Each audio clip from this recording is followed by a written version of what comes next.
Hi everyone, it's Bobby Lieber, and welcome to your favorite podcast where I talk about whatever I feel like talking about. Welcome to the Pride Channel, your home for queer news, LGBTQ plus history, pop culture, entertainment, and iconic conversations.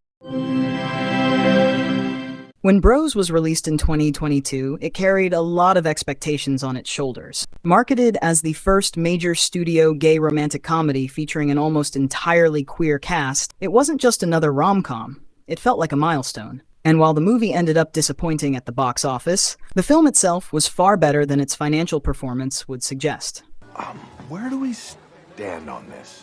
Where do we stand on what? Mahogany. Oh.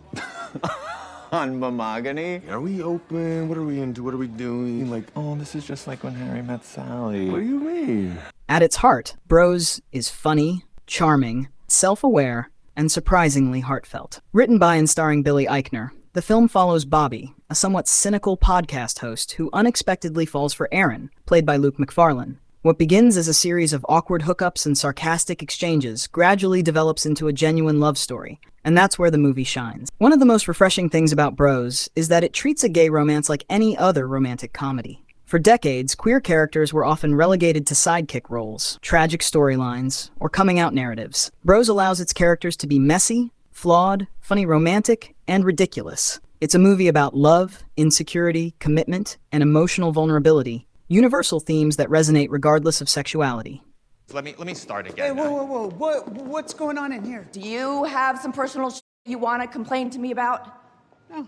Of course not. The chemistry between Eichner and Macfarlane is another major strength. Eichner's trademark rapid-fire humor and neurotic energy are balanced nicely by Macfarlane's quieter, more reserved performance. Their relationship feels believable because it isn't perfect. They argue, misunderstand each other, and bring their own emotional baggage into the relationship. The movie understands that romance is often complicated, and that's part of what makes it engaging. Oh, very good. There you go. Come on. The supporting cast deserves plenty of praise as well. This is Bisexual Awareness Week, and no one has acknowledged it! Lesbian History Month was in March. Nobody said a goddamn thing. Of course, lesbians get a month and we get a week. One of the film's greatest achievements is how diverse its queer representation feels. The movie doesn't present a single version of queer identity. Instead, it showcases a wide variety of perspectives, personalities, and experiences. That inclusiveness gives the film an authenticity that many previous queer comedies lacked.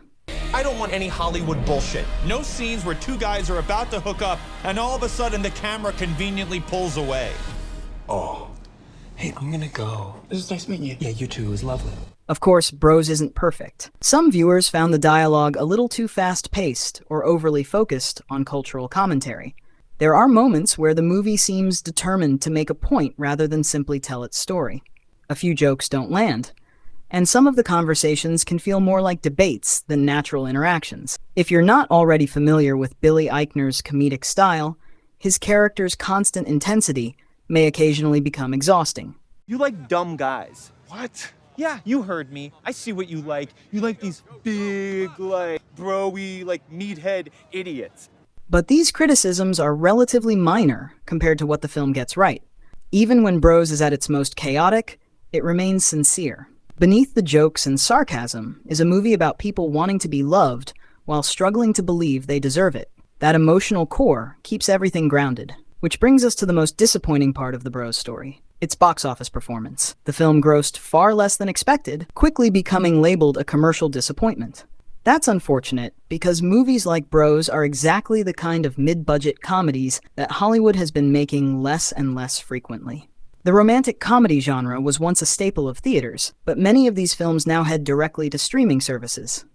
I can yeah. Oh, yeah. What's going on? I'll bring a blanket. Okay, man. My bad.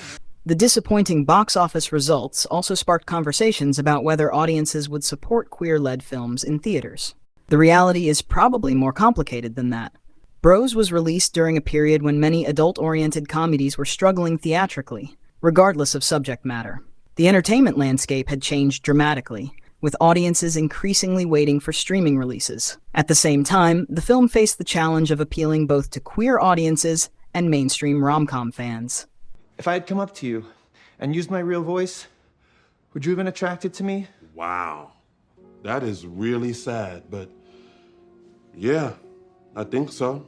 What makes the situation frustrating is that Bros was exactly the type of movie critics and audiences often claim they want more of.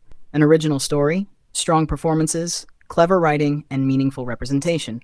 Yet when it arrived, not enough people showed up to support it in theaters. Looking back, Bros feels like a film that may ultimately find a larger audience over time. Many beloved comedies weren't immediate box office successes, but later developed devoted followings. The movie deserves that kind of reassessment because it's genuinely entertaining, frequently hilarious, and surprisingly touching. I woke up laughing about you so rudely calling me out on my shit. Well, you deserved it.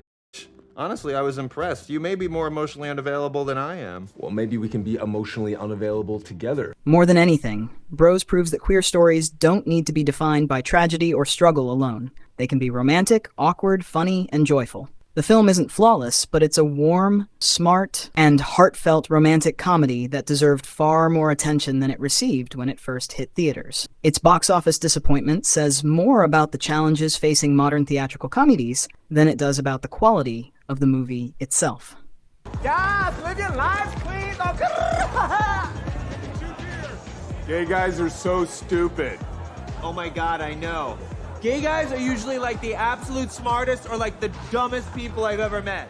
Thanks for watching the Pride Channel. If you enjoyed the video, be sure to like, subscribe, and join the conversation in the comments. Until next time, stay proud.